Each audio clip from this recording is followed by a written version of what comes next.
بالله من الشيطان الرجيم بسم الله الرحمن الرحيم الحمد لله رب العالمين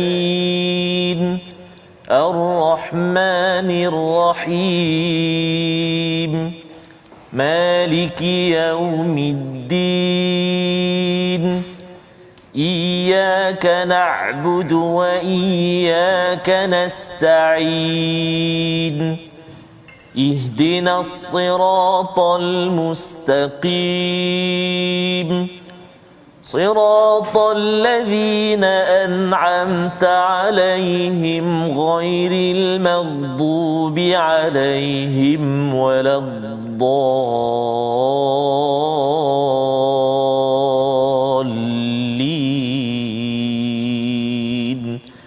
آمين.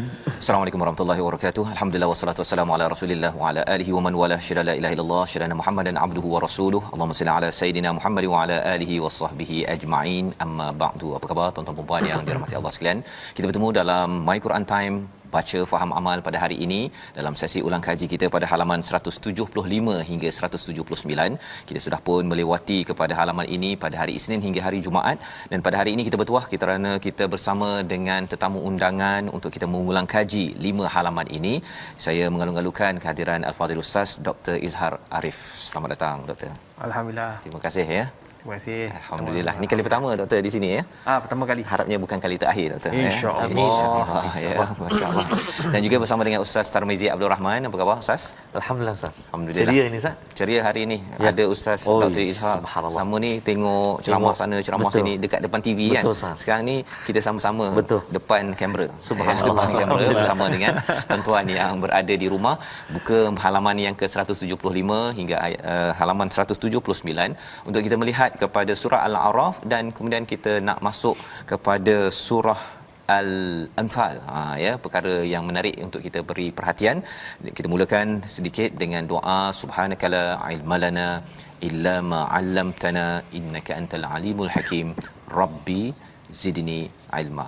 Jadi sama-sama kita mulakan dengan kita melihat kepada halaman 175 ini yang kita nak baca dahulu salah satunya daripada ayat 193 yang kita inginkan pencerahan lebih lanjut daripada Ustaz Dr. Izhar bagaimana sebenarnya memahami ya ayat ini dan juga sedikit kandungan daripada halaman 175 ini. Kita baca dahulu dipimpin oleh Ustaz Tarmizi Abdul Rahman.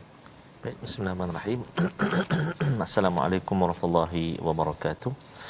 Tuan-tuan dan puan-puan, apa khabar semuanya? Terima kasih kepada Ustaz Fazrul, tetamu kita Fadil Profesor Madya Datuk Izhar. Masih tu sudi berkunjung ke Teratak. Alhamdulillah. My Quran Time. Alhamdulillah. Bukan yang terakhir insya-Allah. Ya, bukan. Amin. Insya-Allah. Insya-Allah. Kita di halaman maaf saya. 100 berapa tadi? 75. Muka surat 175 tuan-tuan dan puan-puan, kita nak melihat ayat 193. Kita nak mula hari ini surah Al-A'raf halaman 175 ayat 193. Mari kita sama-sama baca insya-Allah. A'udzu billahi minasy syaithanir rajim. Wa in tad'uuhum ila al-huda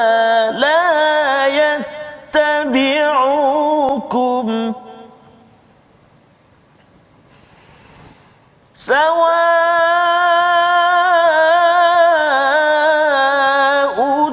عليكم أدعوتموهم أم أنتم صامتون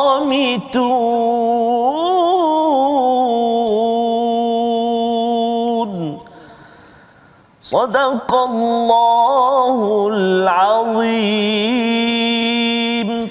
jika kamu wahai orang-orang musyrik menyerunya berhala-berhala untuk memberi petunjuk kepadamu, berhala-berhala itu tidak dapat memperkenankan seruanmu, sama sahaja hasilnya sama ada kamu menyerunya atau berdiam diri. Dalam ayat ini mereka menyeru kepada huda tetapi dibalas dengan la yattabi'ukum. Ya, kalau boleh Ustaz Dr. Ishar untuk mencerahkan mengapa dibalas pula la yattabi'ukum, ya, bukannya la yahdikum contohnya kan, dah minta hidayah.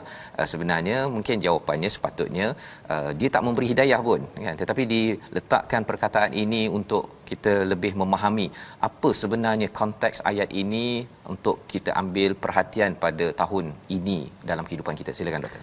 Okey, bismillahirrahmanirrahim. Alhamdulillah wassalatu wassalam ala Rasulillah wa ala alihi wa sahbihi ajma'in. Assalamualaikum warahmatullahi wabarakatuh. Tuan-tuan dan puan yang dikasihi sekalian, apabila kita mengkaji dan mendalami Al-Quranul Karim, antara perkara penting yang saya ingat daripada guru-guru kami, antaranya Dr. Syekh Wahbah Az-Zuhaili yang merupakan antara pengarang tafsir Munir. Perkara penting yang kita kena faham ialah Al-Quran bukan sahaja terjemahannya, tetapi termasuk tafsirnya. Kerana tafsir ia membincangkan lebih dalam. Apabila Allah Subhanahu Wa Taala sebut dalam surah Al-A'raf ayat 193, wa in tad'uuhum ilal huda la yattabi'ukum. Apabila mereka yang mensyirikkan Allah Taala ni, dia minta nak dapat hidayah, dia minta nak dapat itu, dapat ini dengan al-asnam, dengan orang kata apa, dengan patung berhala. Tetapi sedangkan benda itu tidak memberikan apa-apa impak. Dan ini berlaku zaman Nabi Ibrahim. Bila disuruhnya bapa tanyalah itu, tanyalah Tuhan tu, tanyalah Tuhan ni, bapa dia kata mana boleh cakap. Nampak tak? Sedangkan benda itu dah ada di depan mata, mereka dah tahu benda itu tidak akan memberikan apa-apa impak, tetapi mereka masih minta. Kenapa jadi begini? Innal ladzina kafaru sawa'un 'alaihim a anzartahum am lam tunzirhum la yu'minun. Mereka ni orang yang hatinya dah tertutup untuk mendapat hidayah dan dia orang tak berminat untuk mencari hidayah. Mereka ini kamu bagi tahu ke tak bagi tahu ke, kamu bagi logik ke tak bagi logik ke, dia tetap akan mengatakan bahawa inilah Tuhan kami. Tak makan saman. Tak makan saman. Maka itulah kata Allah Taala, wa in tad'uuhum ilal huda la yattabi'ukum. Apa maksud la yattabi'ukum? La yattabi'ukum bermaksud dia tidak akan memberikan apa yang kamu nak. Dia tidak akan ikut apa yang kamu nak. Dia tidak akan, orang kata apa, kalau kita dengan Allah Taala kita minta, wa iza sa'alaka ibadi anni fa inni qarib ujibu da'watad da'i idza da'an. Bila kita minta dengan Allah, gambaran yang Allah tunjuk, aku akan bagi apa yang kamu nak. Allah akan jawab, ya. Allah akan jawab. Sama ada kata Imam Al-Ghazali, jawab sekarang, cash. Yang kedua, Allah bagi di akhir hidup. Yang ketiga, Allah tak bagi di akhir hidup, Allah bagi selepas itu. Jadi ini menunjukkan bahawa la yattabi'ukum sawa'un 'alaikum ad'autumuhum am antum samitun. Jadi jelas daripada situ bahawa apa yang kita minta tidak akan diikuti oleh yang dia minta. Maksudnya la yattabi'ukum itu maksudnya kita mungkin minta hidayah tu secara umum, kita nak minta itu ini. Kalau Allah tu memang dia follow betul-betul, ya. Sama ada sama baik, lebih baik ataupun pergi sampai akhirat. Itu yang dikongsikan oleh Ustaz Dr. Izhar sebentar tadi.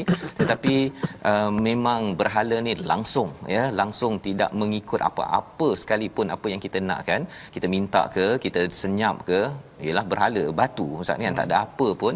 Tetapi ini yang mencabar ataupun yang merosakkan pemikiran orang yang tidak mahu mencari hidayah sebenarnya, maka ia akan tergelincir ke dalam perkara ini. Jadi banyak dalam ayat ataupun halaman ini bercakap tentang berhala. Kalau kita pergi pada muka surat seterusnya, masih lagi cakap pasal berhala sehinggalah ayat 199, ya. Ayat 199 ini tiba-tiba muncul pula pasal akhlak, kan.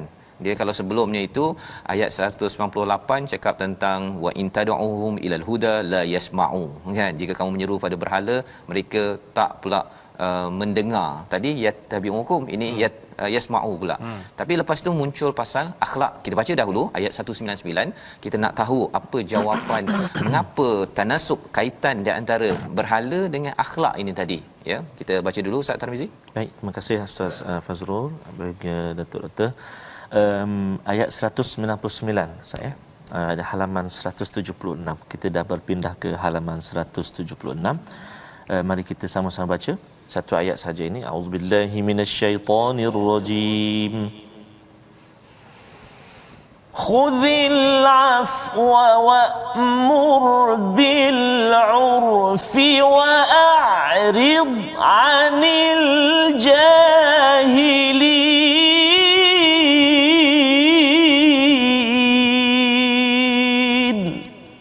Sadaqallahul azim. Jadilah pemaaf dan suruhlah orang mengerjakan yang makruf serta jangan mempedulikan orang-orang yang bodoh. Saya nak terus jelas serahkan pada Ustaz Dr. Izhar. Tadi banyak kali ya, satu page tadi tu kira pasal berhala-berhala je lah kan. Tiba-tiba muncul pula akhlak mulia ni. Apa ceritanya? Silakan. Saya tertarik bila Ustaz sebut berkaitan ayat sebelum ini, Allah sebut la yattabi'unkum. Kemudian ayat yang 198 la yasma'u. Kemudian di bawah tu ayat 199 tentang akhlak. Saya cuba nak masuk sikit Ustaz. Alang-alang kita dah masuk bab tafsir ya. Saya suka kaitkan. Dia panggil tafsirul ayah bil ayah. Ayat sebelum dia kata la yattabi'unk. Kau minta apa pun, dia tak ambil pun apa yang kau minta, dia tak dengar dan dia tidak layan pun. Kemudian ayat yang 198 Allah kata wa in tad'uhum ilal huda la yasma'u. Ya? Wa tarahum yanzuruna ilaika wa hum la yubsirun. Ayat sebelum ni, sebelum masuk ke ayat yang akhlak tu, mereka yang menyembah selain Allah Taala ni, peliknya mereka ini, dia tahu bahawa makhluk tu ataupun patung itu tidak akan ikut apa yang dia minta. Yang kedua, tidak akan mendengar apa yang kau pohon. Yang ketiga, yang zuru, nampak patung itu tengok kamu. Wahum la yubsirun. Beza tu kata Syekh Mutawalli Sya'rawi, Istilah an-nazar bila basirah. Melihat tetapi tidak ada penghayatan. Contoh kita tengok orang susah musim Covid. Betul.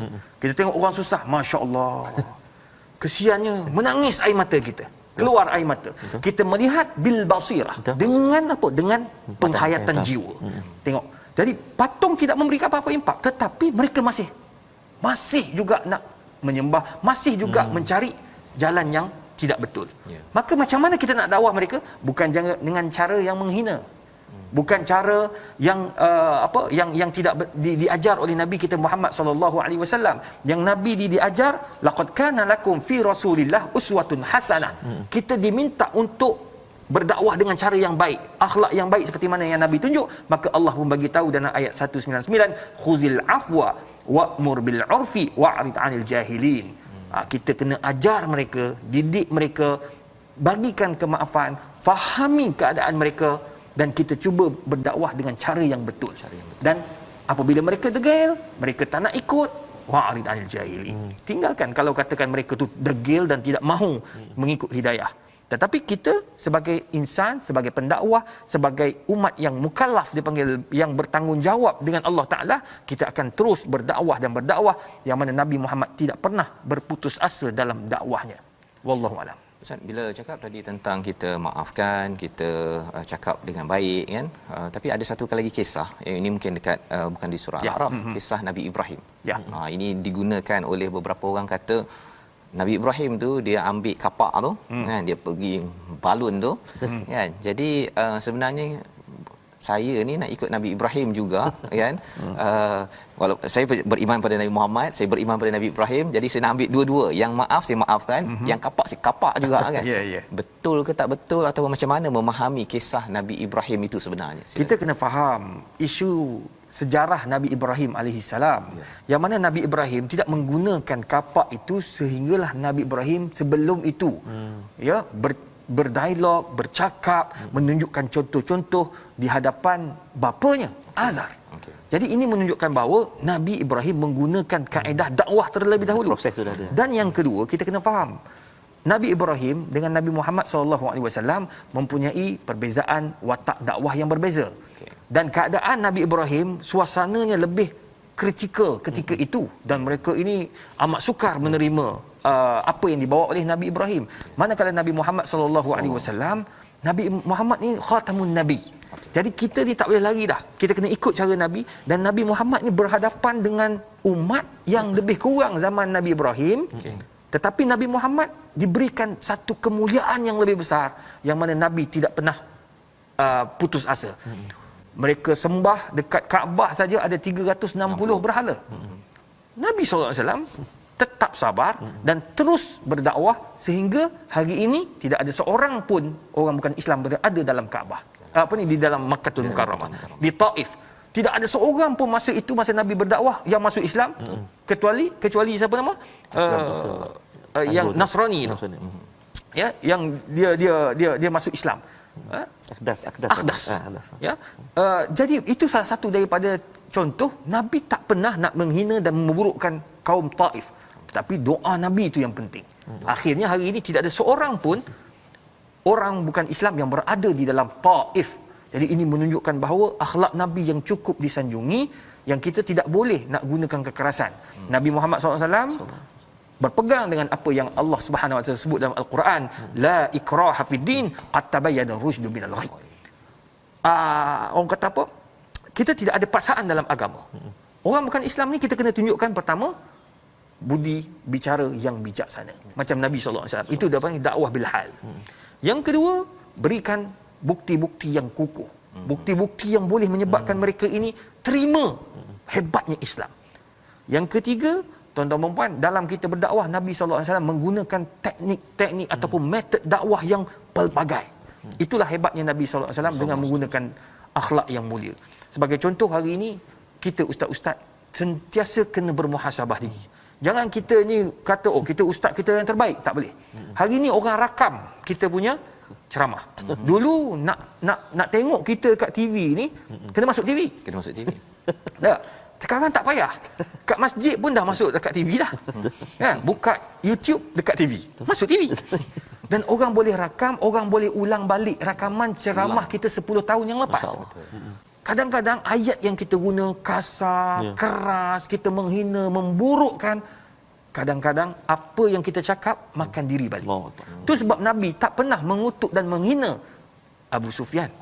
Nabi tak pernah menghina, mengutuk Hindun radhiyallahu anhuma. Tengok, radhiyallahu anhuma. Yang dia orang ni masa perang Uhud sangat dahsyat. Benci kepada Nabi Muhammad SAW. Tetapi hebatnya Nabi terus berdakwah dan akhirnya mereka berdua itu menjadi sahabat radhiyallahu anhuma. Hebat. Itulah akhlak Nabi SAW. Dan akhlak itulah yang dirakam pada ayat 199 tadi ya, doktor ya, bila bercakap tentang khuzil af wal wa'mur bil urf wa'rid 'anil jahilin.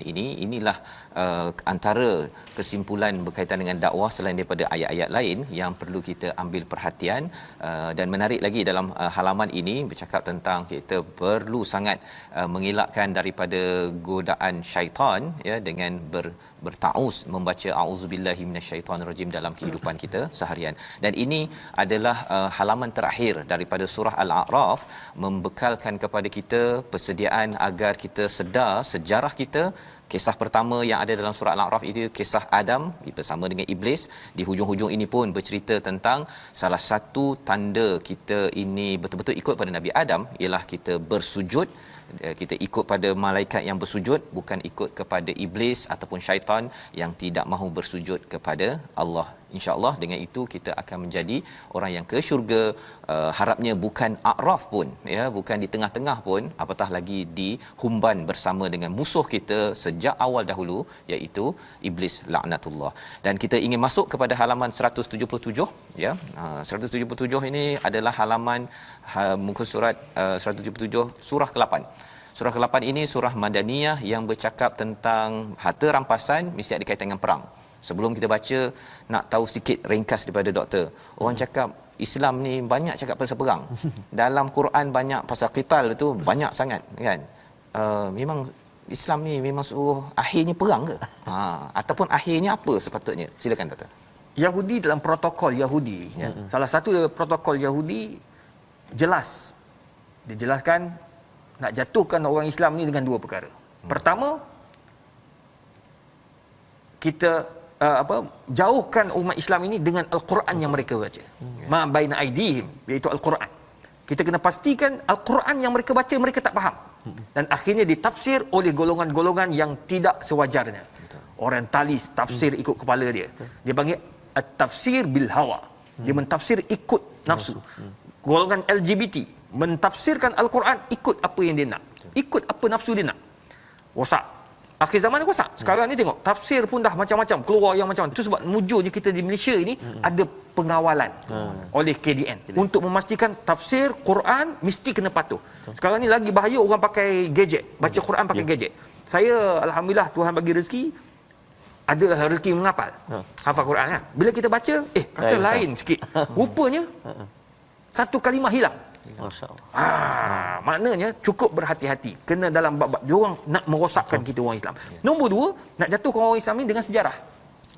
Jangan bagi orang Islam ini faham tentang sejarah. Jadi nak bagi tahu tentang peperangan ini, nak bagi tahu kalau kita kaji dalam Islam bukan agama yang suka pergi perang. Tetapi Islam agama mempertahankan diri. Bermula dengan Badar, Uhud sampailah habis. Semua mempertahankan diri. Yang banyak buat kacau adalah musuh-musuh Islam. Jadi oleh sebab itu kena tahu tentang sejarah. Jangan mudah terpengaruh, jangan mudah tertipu dengan Google ini sebab ini sangat bahaya. Rujuklah Al-Quran. Rujuk kitab-kitab tafsir. Antara buku sirah yang terbaik yang perlu kita beli iaitu Fiqh Sirah karangan Profesor Said Ramadan Al-Buti. Guru saya masa di Syria. Ini adalah buku sirah tahliliyah ataupun kajian sirah yang bersifat kajian, bersifat orang kata apa, analisis yang terbaik dunia. Alhamdulillah. Masya-Allah. Terima kasih diucapkan pada Dr. Izhar sebagai pengenalan awal sebelum kita melihat kembali kepada surah Al-Anfal ini, bahawa sebenarnya Quran dan juga sejarah Pasal kalau kita faham Quran ni sahaja ataupun Quran itu tanpa ditafsir dengan betul ataupun tak dikaitkan dengan sirah Nabi, sejarah sebenarnya, dia boleh dipusing-pusingkan kerana mungkin di dalam Al-Quran ini pendek sahaja bercakap tentang perang apa sebagainya. Tetapi kalau kita tak tahu sejarah, ia menyebabkan kita hilang jati diri kita, malah isi daripada ayat yang ke-7 siratal ladzina an'amta alaihim itu kita mementingkan kepada susu galur sejarah yang benar agar kita dapat ikut di kalangan para nabi, siddiqin, syuhada dan juga orang-orang soleh dalam kehidupan kita seharian. Jadi kita berhenti sebentar, kita kembali semula selepas ini untuk menyambung surah Al-Anfal. Kita bersama dalam My Quran Time, baca faham amal insya-Allah.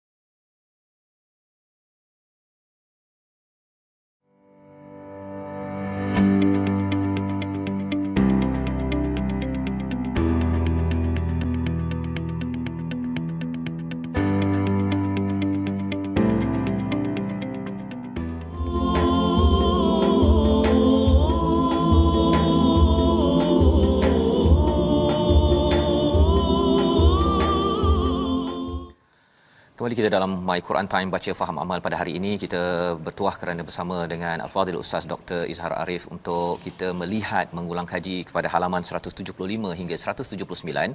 Sudah pun kita selesai melihat beberapa ibrah pelajaran untuk kita ambil tindakan pada kehidupan kita pada halaman sehingga akhir surah Al-A'raf, surah yang ke-7, dan kali ini kita kembali untuk melihat kepada surah Al-Anfal, surah Madaniyah yang turun selepas Nabi berhijrah ke Madinah, dan kita akan melihat kepada ayat pertama sebagai permulaan untuk kita memahami. Sebentar tadi sebelum rehat kita sudah pun melihat bahawa sebenarnya hakikat perang bukanlah kita menyerang, tetapi kita melindungi untuk memastikan hak-hak manusia, hak-hak Allah ini dapat dipertahankan. Kita membaca ayat yang pertama untuk kita memahami mengapa mula-mula je terus bercakap tentang harta rampasan, apa latar belakang kepada ayat nombor 1 ini. Sebagaimana dinyatakan awal tadi, kalau kita faham Al-Quran, kita faham sejarahnya, kita akan dapat kefahaman yang jitu untuk kita dapat amalkan mengikut konteks, bukan sekadar konten, bukan sekadar isinya saja, tetapi kena ikut kesesuaian. Kalau tidak nanti khawatir rasa suruh pergi baca ayat suruh pergi berperang, pergi ambil motor kan, terus pergi ke sempadan Thailand, tak lepas dekat custom sana, rupanya kata saya nak beramal dengan Quran, bukan itu caranya. Jadi sebelum kita melihat lebih jauh, kita baca ayat pertama surah Al-Anfal. Baik, terima kasih Fadil Ustaz Fazrul, Fadil Dr. Tuan-tuan dan puan-puan sahabat Al-Quran dikasihi Allah Subhanahu Wa Taala sekalian, kita nak baca sekarang permulaan surah Al-Anfal, antara surah favorite surah yang di favorite masyarakat kita, baca suka sangat baca surah Al-Anfal. Kalau musabaqah ke apa dapat surah Al-Anfal, seronok, suka. Suka. Mungkin ayat dia agak mudah dan sebagainya, mungkinlah. Tapi istimewa hari ini, selalunya sebelum ni mungkin kita hanya baca saja, tapi hari ini subhanallah kita akan dicerahkan. Kita ulang kaji kembali surah Al-Anfal ini, ayat demi ayat kita belajar subhanallah dengan ilmuwan kita. Subhanallah, ini satu rahmat, nikmat daripada Allah Subhanahu Wa Taala. Jadi kita nak baca ayat yang pertama dan ayat yang kalau kita tengok ayat yang kedua tu subhanallah sangat menusuk kalbu, maksud dia. Baca dua sekali lah. Dua ayat. Dua sekali lah. Nak tahu juga apa kaitannya dengan tu kan. Alang-alang dah ada doktor kat sini. Kita tanya terus. Okey tuan-tuan, kita dapat bonus lagi. Dapat dua ayat. Kadang-kadang setengah macam tu, alamak banyaknya. Ada setengah orang patutnya lebih syukurlah, lagi banyak lagi seronok kan, lagi Banyak pahala pula. Banyak pahala. Jadi kita baca dua ayat alhamdulillah, ayat pertama dan ayat yang kedua. Mari kita baca sama insya-Allah. A'udzubillahi minasyaitonirrajim. Bismillahirrahmanirrahim. يسألونك عن الأنفال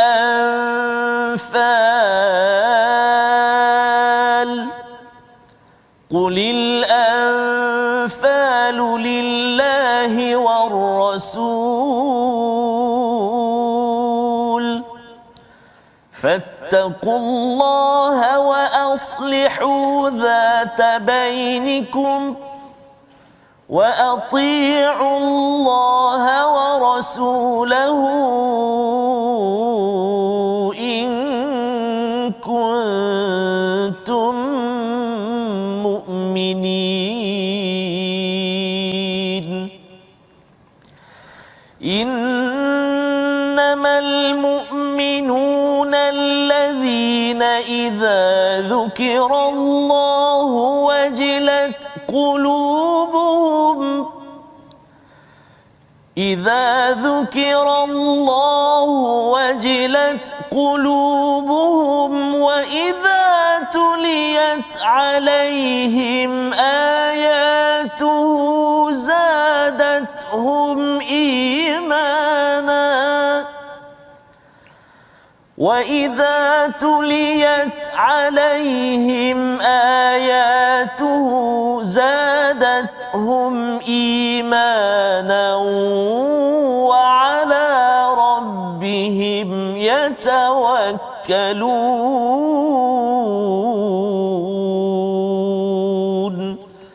صدق الله العظيم. Surah Al-Azim.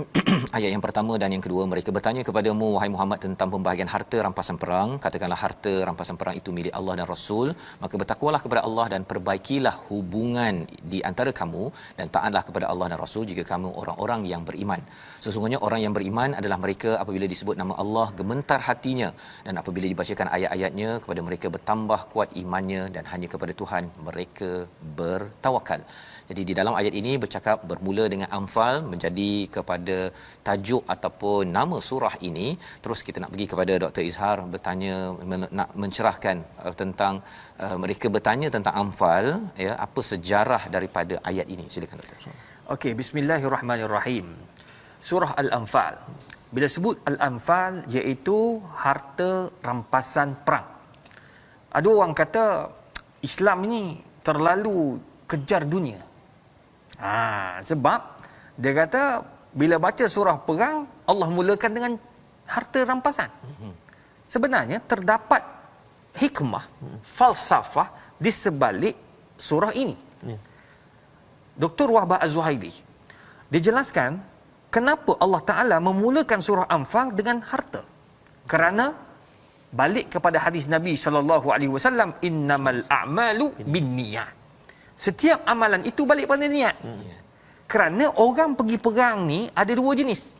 Pertama, mengejar Allah Ta'ala, dan yang kedua, mengejar harta. Golongan yang mengejar harta ini, siapa dia? Fi qulubihim maradun fazadahumullahu marada. Dalam hati ada penyakit. Ini baca dalam surah Al-Baqarah, muka surat yang kedua. Surah Al-Baqarah cerita satu muka surat lebih berkaitan sifat orang munafik. Dia orang ni pergi perang, dia kejar harta rampasan. Ini yang berlaku pada perang-perang selepas Badar. Ada golongan munafik, dia pergi-pergi tengok, Allah mak tak jadi, ramai sangat, patah balik. Golongan ini adalah golongan munafik. Jadi Allah Ta'ala nak ajar kepada kita, dalam semua jihad, dalam semua peperangan, daripada awal lagi kita dah faham bahawa Islam agama Ar-Rahmah, Islam agama As-Salam, Islam agama berkasih sayang. Tapi bila sebut tentang peperangan, Allah mulakan dengan harta rampasan untuk memaklumkan qulil anfalu lillahi war rasul. Ingat, harta ni bukan itu utamanya. Harta yang kamu tengok itu adalah milik Allah dan Rasul. Bila sebut Allah dan Rasul, awak nak kejar apa lagi? Baik, kejar Allah dan Rasul, harta tu nombor dua dah. Tak salah kita nak kejar harta. Kita nak jadi kaya di dunia. Sebab Nabi pun sebut, ad-dunya mazra'atul akhirah. Dunia untuk sampai akhirat. Saya belajar tinggi-tinggi. Saya tak nak gaji besar. Saya nak gaji besar. Saya kerja kat UKM. Saya naik pangkat. Daripada ustaz kepada doktor kepada profesor, begitulah seterusnya. Gaji naik tu. Adakah saya tidak ada ikhlas? Tak. Kita mengajar, kita mengkaji, kita berkongsi ilmu, ikhlas kerana Allah Ta'ala. Harta akan datang kemudian. Dunia akan datang kemudian. Apabila kamu fokus kepada Allah dan Rasul, fattaqullah wa aslihu dzata bainikum, kamu tak bergaduh antara satu sama lain dengan harta itu, kamu taat pada Allah dan Rasul, maka percayalah harta akan datang kemudian. Setelah ikhlas berperang, mencari keredaan Allah, mencari jihad fi sabilillah. Hari ini jihad luas.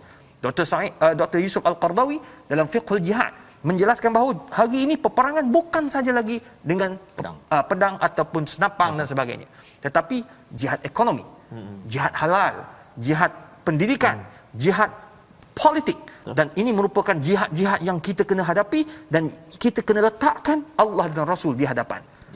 Itu sebabnya ayat yang kedua Allah sebut innamal mu'minuna allazina idza dzukirallah wajilat qulubuhum. Sebab orang munafik fi qulubihim marad.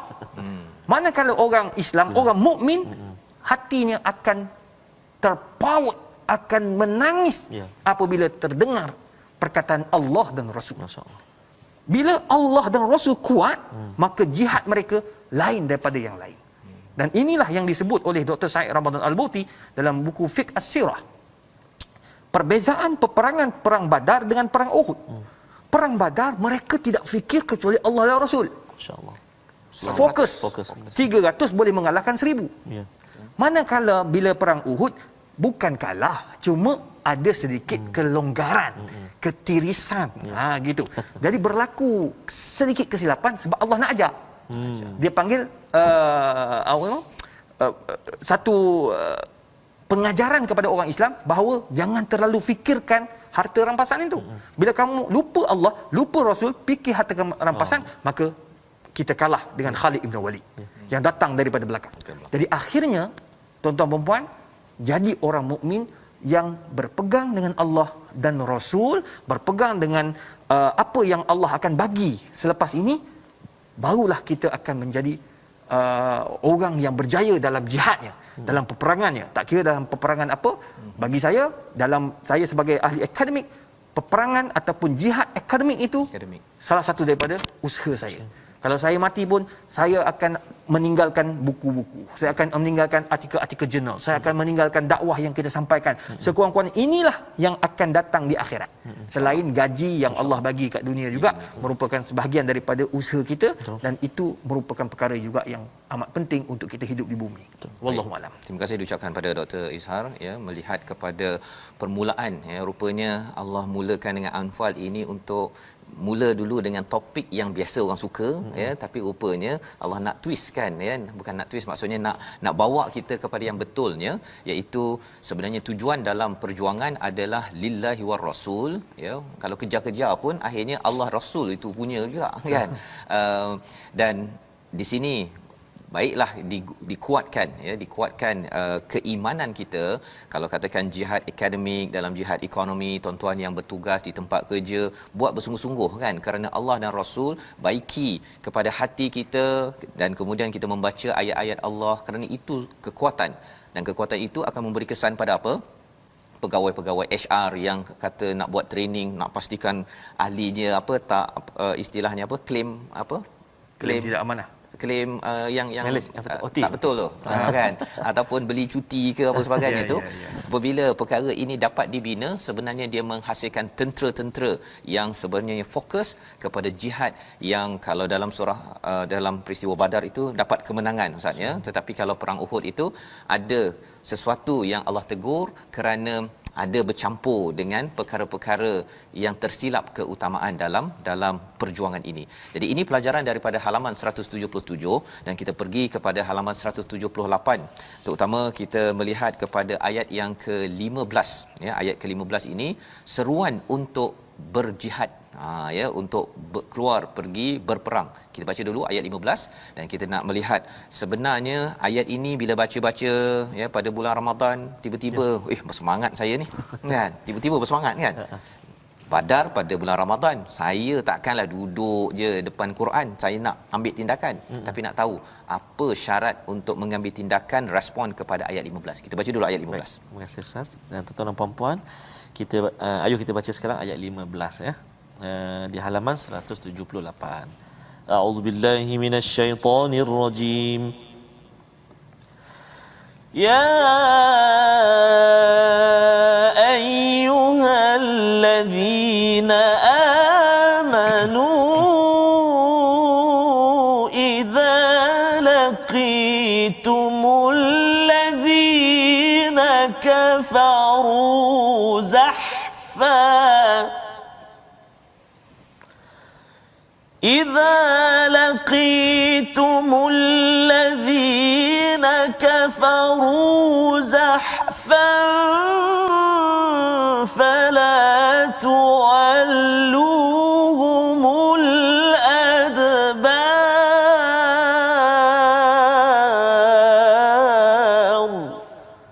صدق الله العظيم.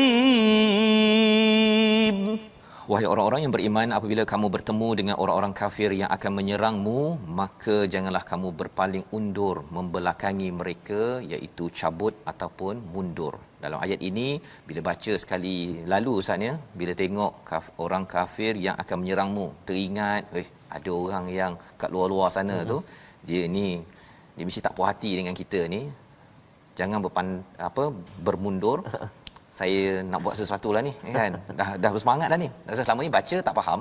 Bila dah faham tu rasa nak ambil tindakan pula, kan. Jadi akhirnya dia terlibat pula dengan gerakan yang tak berapa betul. Macam mana sebenarnya nak memahami ayat ini, dan kalau katakan nak berperang, Ustaz, kan, apa syarat-syaratnya agar betul tindakan itu, selain daripada jihad ekonomi, jihad akademik tadi, yang ini macam mana sebenarnya? Sila. Tuan-tuan perempuan yang dikasihi sekalian, sekarang ni alhamdulillah lah, Ustaz. Sementara tadi duduk dengar Ustaz Tirmizi baca, Ustaz, senang dah sekarang. Ya, subhanallah. Terjemahan, ada tafsir. Dia dah macam kalau zaman saya belajar awal ibtidai dulu, dia panggil tafsir muyassar fit tafsir, tafsir Ibn Katsir. Dia tebal, dalam tu tepi ni semua ada terjemahan bahasa Arab, tapi bahasa Arab. Saya ingat dulu kami nak faham Quran tu, tafsirul Quran bil lughatil arabiyyah. Sekarang bahasa Melayu pun dah cantiklah terjemahan tafsirnya. Allahu Rabbi, bagus tuan-tuan dan puan, penting kita belajar. Terima kasihlah TV Hijrah dan juga dua hos yang hebat ini. Saya balik kepada ya ayyuhallazina amanu idza laqitumul ladzina kafaru zahfan fala tuwalluhumul adbar. Dalam bab kita nak berperang ni, benar kita diajar oleh Nabi pantang mundur. Ya? Jangan mundur. Apa berlaku dalam perang Uhud? Bila kita berperang, Nabi tak pernah mundur, walaupun Nabi dah luka sana, luka sini, ada para sahabat luka belakang dan ada yang meninggal dunia. Tapi tuan-tuan dan puan, Nabi tak mundur. Nabi tetap dengan plan.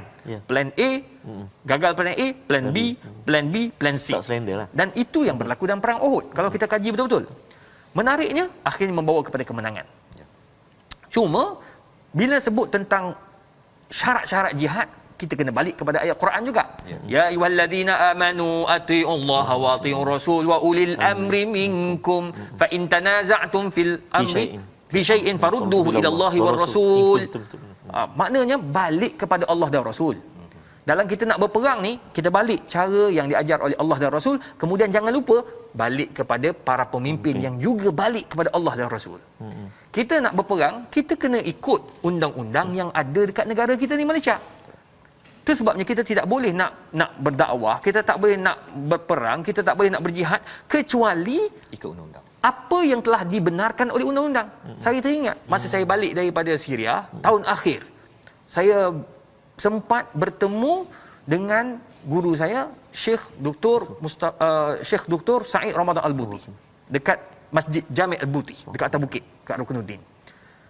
Orang yang pergi Syria tahulah, duduk kat atas tu kan. Bila saya pergi, saya salam dengan dia.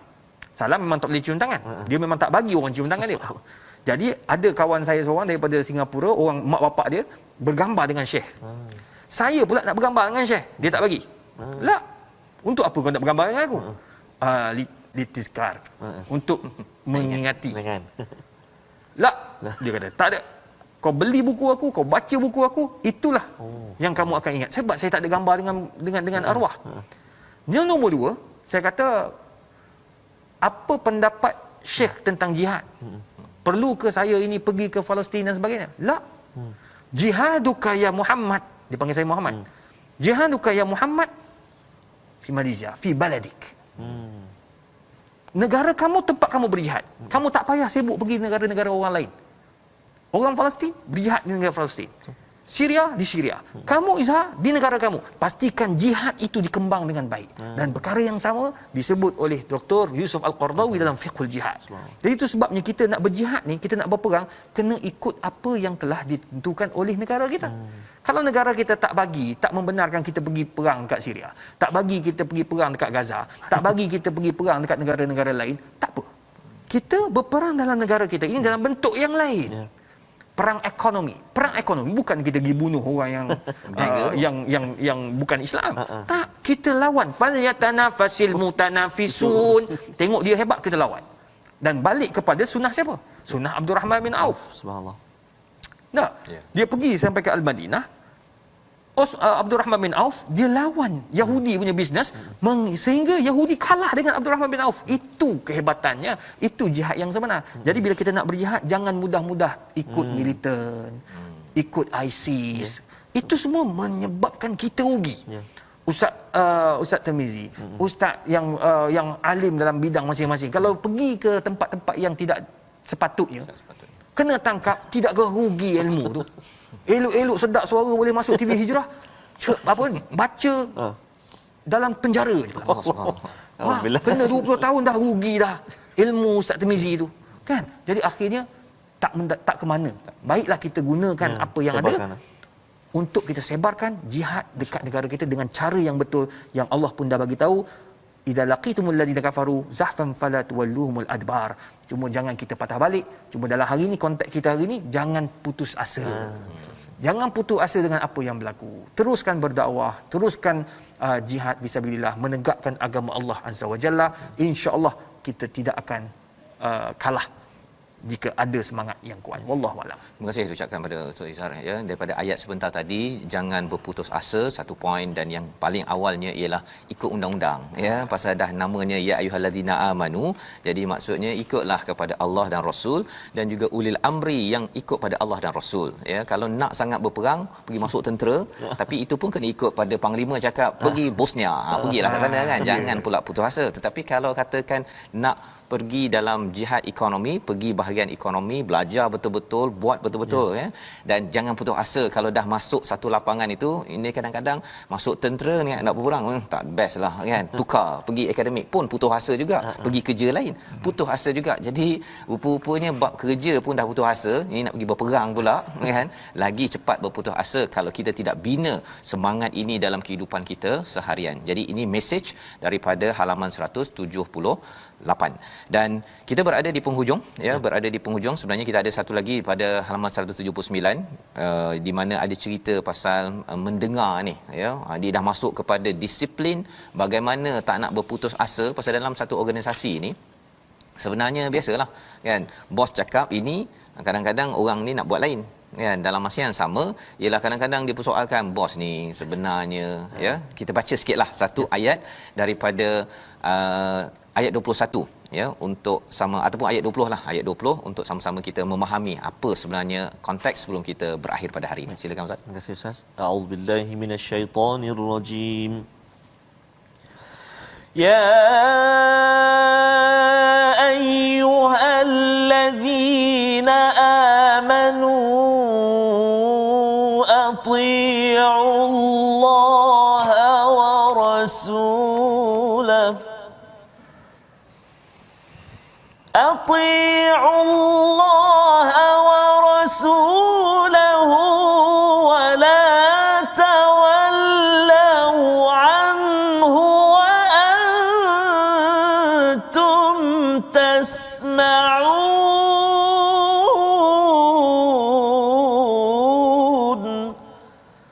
صدق الله العظيم. Wahai orang-orang yang beriman, taatlah kepada Allah dan Rasulnya, dan janganlah kamu berpaling daripadanya padahal kamu mendengar perintah-perintahnya. Jadi ini adalah disiplin di dalam satu organisasi. Bila kita bercakap tentang berjuang, berjihad, ada disiplin. Mungkin Ustaz boleh kongsikan dalam masa pendek Ustaz, dalam satu minit, apakah disiplin penting yang perlu difahami daripada ayat 20 ni? Sifat pertama yang ada dalam ayat tadi, pertama, jangan jadi manusia yang bermuka-muka. Ini yang Allah bagi tahu. Kita nak menjayakan sebuah organisasi, jangan bermuka-muka. Qulil haqqa walau kana murra. Nombor 2. Jangan bermuka-muka dalam bermesyuarat. Dalam kita nak menentukan dasar, jangan muka-muka. Depan baik, belakang tak. Depan setuju, belakang tak. Jangan, cakap. Nombor 2, bercakap benar walaupun benda tu pahit. Qulil haqqa walau kana murra. Nombor 3, jangan jadi macam orang munafik. Yang mana orang munafik di hadapan sami'na wa ata'na. Bila di belakang Nabi, la nasma' wala nati'. Kami tak dengar dan kami tak mau ikut. Jadi ini menunjukkan sifat-sifat orang munafik yang Allah tak suka, yang boleh menghancurkan sebuah organisasi. Wallahu Terima kasih diucapkan pada Ustaz Izhar ya. Itu beberapa poin penting untuk kita pastikan dalam kehidupan berkeluarga, berorganisasi kita. Satu perjuangan yang berjaya berteraskan pada ayat 20 sebentar tadi. Kita doa pada Allah Subhanahu taala, Allah memimpin kita dengan panduan daripada Al-Quran, surah Al-A'raf dan surah Al-Anfal ini. Dan di hujung ini saya menjemput Dr. Izhar untuk memimpin doa akhir kita insya-Allah. A'udzubillahi minasyaitonirrajim. Bismillahirrahmanirrahim. Alhamdulillah wassalatu wassalamu ala Rasulillah wa ala alihi wa sahbihi ajma'in. Allahumma yassir wa la tu'assir ya arhamar rahimin. Allahumma arhamna bil Qur'an wanfa'na bil Qur'an washfa'na bil Qur'an wa adkhilna al jannata bi syafa'atil Qur'an ya Mannan ya Rahman ya Karim ya arhamar rahimin. اللهم اجعلنا محبوبا في قلوب المؤمنين والمؤمنات فبشرنا بالغنى إلى 120 حسنة فالله خير حافظا وهو أرحم الراحمين وصلى الله على سيدنا محمد وعلى آله وصحبه وسلم تقبل الله منا. Amin. Amin ya rabbal alamin. Terima kasih diucapkan pada Ustaz Dr. Izhar bersama sudi bersama pada sesi ulang kaji kita pada hari ini. Banyak pencerahan yang kita dapat ya. Alhamdulillah daripada ini, dan rasanya memang kita kena panggil Ustaz Izhar banyak pasti. kali ya. Bagi soalan saja insya-Allah. Okey, jadi ya. Jadi terima kasih diucapkan pada Ustaz Dr. Izhar dan pada tuan-tuan yang bersama kita ingin sebarkan kefahaman Al-Quran ini dalam tabung gerakan Al-Quran sebagai satu platform. Tuan-tuan boleh menyumbang dan menyokong ya, beritahu pada kawan, dan tuan-tuan boleh menyumbang ya, menyumbang keuangan, menyumbang idea, networking, agar apa yang kita belajar sebentar tadi itu dapat disebarkan, dapat dilaksanakan agar dunia ini dipenuhi cahaya daripada Al-Quran. Kita ikuti ulangan pada jam 5 petang, pada jam 11 malam dan juga pada jam 6 pagi. Rancangan ini dibawakan oleh Mufas, mendoakan tuan-tuan kita semua mengikut disiplin Quran untuk berjaya. My Quran Time, baca faham aman insya-Allah.